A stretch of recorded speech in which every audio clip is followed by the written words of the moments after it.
गंज में 26 तारीख को एक घटना घटित हुई जिसमें एक 15 वर्षीय बालिका की आत्महत्या करने की सूचना पुलिस को प्राप्त हुई। पुलिस तत्काल मौके पर पहुंच के शव को कब्जे में लिया गया, जिसको कि पोस्टमार्टम के लिए भेजा गया। अगले दिन शव का पोस्टमार्टम हुआ, परंतु पोस्टमार्टम में मृत्यु का कारण आत्महत्या या हैंगिंग ना आकर के थ्रॉटलिंग हुआ, जो कि हत्या की श्रेणी में आता है।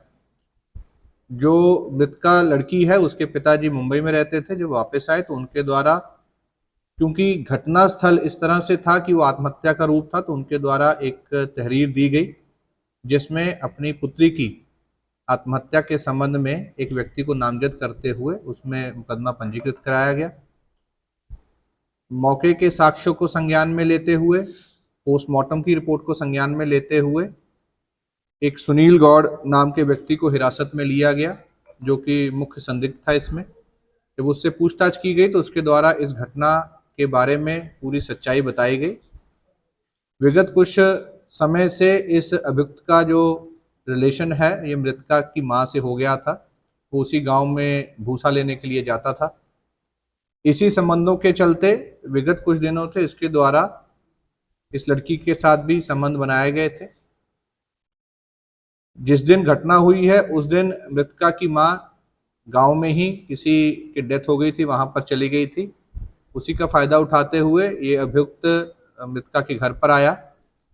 वहां पर शादी करने को लेकर के दोनों के बीच में विवाद हुआ।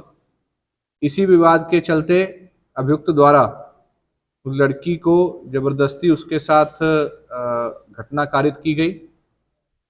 उसका गले घोट करके उसकी हत्या कारित की गई और फिर अपने एक अन्य साथी के साथ इसको आत्महत्या का रूप देने के लिए एक कपड़े से इसके गले को छत्ते के साथ लटका दिया गया, ताकि ये लगे कि लड़की द्वारा आत्महत्या की गई है। परंतु पोस्टमार्टम की रिपोर्ट के बाद इस विवेचना में जो धारा है उसको हत्या की धारा में तरमीम किया गया है। मुख्य अभियुक्त सुनील गौड़, उसके अन्य साथी को गिरफ्तार किया गया है। दोनों को अरेस्ट करके जेल भेजा जा रहा है।